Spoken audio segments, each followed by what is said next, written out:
Bonjour à tous et bienvenue dans le coin de Radunga. On va revenir sur Hokuto no Ken. Merci pour l'accueil que vous avez fait à mes précédentes vidéos. Donc aujourd'hui on va parler de l'origine des personnages. Je l'avais fait pour Captain Tsubasa sur la chaîne principale, de qui est inspiré Schneider, de qui est inspiré Diaz, etc. On va le faire pour Hokuto no Ken parce que c'est un manga qui a pris comme modèle beaucoup d'éléments extérieurs. C'est pas des créations totales du mangaka, ça peut arriver dans certains mangas. Là il y a quand même beaucoup d'inspiration extérieure et on va voir qu'elles sont d'origine très diverses. Ça peut être des acteurs, ça peut être des personnages de fiction, ça peut être des personnages historiques, ça peut être des œuvres d'art. Vous allez voir ça, c'est assez incroyable et je pense que très peu d'entre vous sont au courant de ça. Et je rappelle que Hokuto no Ken a été publié de 83 à 88. Ça c'est important pour situer les inspirations. Donc ça veut dire qu'un acteur qui était en 92 n'a pas pu inspirer les personnages. Voilà, c'est important de resituer les dates. Allez, on va commencer bien sûr avec le boss, avec Kenshiro, qui est un cas très particulier lui, parce que c'est le mélange de trois personnages célèbres. D'abord Mad Max. Mad Max,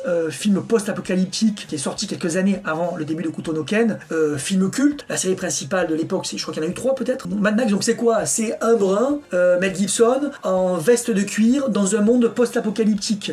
Et bien sûr, voilà, c'est la base de Hokuto no Ken. Alors je précise, peut-être vous ne le savez pas, que dans le pilote, Hokuto no Ken ne se passait pas dans un monde post-apocalyptique. C'est quand c'est devenu une série qu'ils l'ont déplacé, quand Buronson a rejoint Ara pour la série, là ensemble ils ont décidé de déplacer ça en monde de post-apo. Très bonne idée, mais bien sûr qu'il y a une base de Mad Max et on va voir qu'il y a d'autres personnages qui sont tirés de Mad Max. Il y a bien sûr Stallone pour le physique, le visage, les muscles, les positions. Il y a des tonnes de références à des positions célèbres de Stallone dans différents films, notamment Rocky. On voit Kenshiro avec des lunettes et un air qui rappelle évidemment Cobra, le film qui venait de sortir avec Stallone. Donc déjà il était inspiré de Stallone, mais en plus il s'inspire au fur et à mesure des dernières productions de Stallone, donc bien sûr qu'il y a du Stallone, et quand il se bat, c'est bien entendu Bruce Lee, que ça soit la voix aiguë, les ta-ta-ta-ta-ta, le fait de quand il se fait taillader, de mettre le doigt sur la plaie et de lécher son sang, ça c'est du Bruce Lee tout craché, la position de combat, etc. Donc c'est quand même un sacré mélange, Mad Max, Stallone et Bruce Lee qui ont fait un bébé. Vous m'étonnez que Kenshiro est ultra badass. On passe à Rao. Alors Rao, il y a beaucoup eu de propositions sur les inspirations, tel ou tel acteur, franchement ça marche jamais, c'est tiré par les cheveux. En fait Rao, c'est absolument dingue, ça vient d'un tableau appelé Death Dealer de l'américain Frank Frazetta, et en fait au départ, si vous vous rappelez bien le personnage de Rao, au départ il est assez monolithique, c'est juste un conquérant sur son cheval, il parle pas beaucoup, il est juste là pour défoncer tout le monde. Alors pourquoi au départ il est si basique? Parce qu'au départ il est inspiré de ce tableau, l'image d'un conquérant, du donneur de mort, donc il est là juste pour tuer tout le monde, pour massacrer tout le monde, une machine à tuer, implacable, et il n'y a pas trop de personnalité à part ça. Et vous voyez, l'image est exactement la même avec Kokuo, etc. Même le casque est le même, donc ça vient de là. Et bien sûr, progressivement, ils vont vouloir étoffer le personnage, le rendre plus intéressant, mais au départ, on va dire dans la première saga, la saga Nanto, on est vraiment sur ce Rao. C'est que dans la saga du Hokuto Shinken qu'il va s'étoffer, il va évoluer. Mais en fait, voilà l'inspiration de Rao, faut pas aller chercher autre chose. On passe à Toki. Alors Toki, c'est Jésus-Christ. Tout simplement, le design, c'est Jésus-Christ, mais aussi sa personnalité, le sens du sacrifice, quand il met Yulia et Kenshiro dans l'abri anti-atomique et que lui reste à l'extérieur parce qu'il n'y a plus assez de place, il va se sacrifier tout le long pour les autres, et puis il voyage de village en village pour se faire des miracles en soignant les gens, et à un moment donné, il est emprisonné, il est arrêté et emprisonné, et après il doit être exécuté, mais bien sûr il se défend, c'est là où ça change par rapport à Jésus, mais l'histoire est très proche et le personnage est très proche de Jésus, physiquement, mais aussi dans la psychologie et un peu dans l'histoire, hein. Donc ouais, c'est sympa qu'il ait fait un personnage inspiré de Jésus. Jagi, le quatrième frère du Hokuto, alors il est inspiré de Lord Amongus, un personnage de Mad Max 2, sorti en 1981. Ensuite, Anne, le premier des Rachos de l'île des Shura, qui maîtrise le Hokuto Ryuken. Alors lui, c'est un mélange, il y a un côté clairement Freddie Mercury dans son physique, dans sa façon de se tenir, etc. Ça, tout le monde l'avait remarqué, mais il y aurait aussi une inspiration de Andy Hug, qui était un karatéka très célèbre, qui ensuite est passé au Muay Thai puis au kickboxing, qui a un sacré palmarès et qui dans les années 80 était vraiment très connu, et qui a un physique très proche de Han aussi, même coiffure, petite moustache, donc ça serait apparemment un mélange de ces deux personnes célèbres. Ensuite, Falco. Falco, c'est, vous devez le savoir, Ivan Drago de Rocky IV, sorti en 1985, donc vraiment pas longtemps avant que Falco arrive. Bon, la ressemblance est vraiment évidente, la coiffure, le visage, l'air, mais même le personnage en lui-même, ce côté déjà implacable, qui avance, qui défonce tout le monde sans chercher à comprendre, et ce côté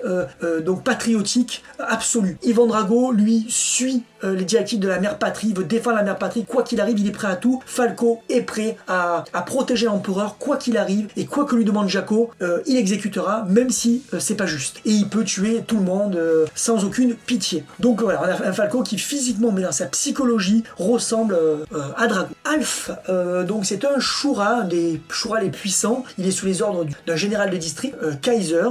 Donc lui, il est inspiré d'un bodybuilder, Lee Haney, 8 fois Monsieur Olympia de 1984 à 1980. Donc vous voyez, ça correspond vraiment à la chronologie de l'arc des Shura. Et à cette époque-là, Lee Haney, c'est le bodybuilder le plus célèbre du monde.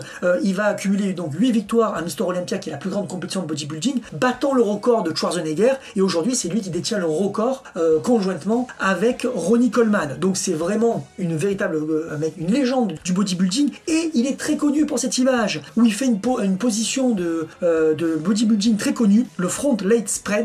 Et cette position, c'est exactement la position caractéristique de Alf. C'est malin, il a même repris cette pose que faisait Lee Haney pour les photos et bien sûr en compétition. Ensuite, Hurt, un des 4 lieutenants de Chine, est inspiré de Abdullah the Butcher, Abdullah le Boucher, qui était un catcheur canadien qui était extrêmement célèbre dans les années 80, qui est rentré au Hall of Fame de la WWE et qui était très connu au Japon parce qu'il a fait une bonne partie de sa carrière aussi au All Japan Pro Wrestling dans les années 70, donc avant le début du manga. Et c'est pour ça que dès le début du manga, on a Hurt, parce qu'à ce moment-là, il est extrêmement célèbre et puis surtout, il va continuer à catcher, je crois, jusqu'en 2010, Abdullah the Butcher, donc vraiment très connu. Ensuite, on va passer à un autre catcheur, Hulk Hogan, qui est repris pour le personnage de Basque, qui est un gouverneur de l'Empire, donc il suit les ordres de Jaco, qui sera éclaté par Kenshiro. Bon, on reconnaît clairement Hulk Hogan. Et d'ailleurs, c'est très marrant parce que Hulk Hogan apparaît dans Rocky IV. Donc on voit quand même qu'il y a eu une sacrée influence de Stallone sur Hara et Bronson, puisque on retrouve Stallone lui-même, on retrouve Drago, on retrouve Hulk Hogan, bon, qui était connu bien sûr en tant que star du catch, mais quand même, qui a été encore plus mis en lumière en apparaissant au début de Rocky IV. Ensuite, il y a Geira, qui est bien sûr, vous le voyez de suite, inspiré de Jabba le Hutt. Alors Geira, il est leader d'une agence de chasseurs de primes dans l'arc Gento Koken, et ça rappelle Jabba le Hutt, bien sûr, qui travaille avec les chasseurs de primes, notamment avec Han Solo, et qui a bien sûr le même physique. Ensuite, il y a Barona, qui est vraiment un personnage très mineur dans l'univers de Kutono Ken, et qui est bien sûr, vous l'avez reconnu, Mr. T, l'acteur qui joue Clubber Lang dans Rocky 3, sorti en 1982. Encore Rocky, décidément des gros fans de Rocky. Donc Barona travaille sous les ordres de Basque, justement. Ensuite, Kaijin, qui sont le nom qu'on donne dans la communauté, parce qu'il n'est pas nommé clairement dans le manga. Kaijin, bon, personnage ultra mineur qu'on voit très peu c'est dans un flashback. Donc ça, c'est moins connu des jeunes, mais ça reprend exactement le personnage de Shinnok du film Les Goonies, sorti en 1985. Voilà, ce monstre, Kaijin, apparaît au chapitre 171. Buzori, très court aussi, un chasseur de primes qui apparaît au chapitre 141, qui reprend le physique de Jaws, appelé requin, dans 2 films James Bond sortis en 77-78, juste avant le début de Kutono Ken. On finit avec voilà pour les inspirations des personnages de Kutono Ken. J'espère que ça vous a plu. Et puis, je vous dis à très bientôt pour d'autres vidéos sur Kutono Ken et peut-être bientôt une vidéo sur Inazuma Eleven et son extraordinaire Coupe du Monde.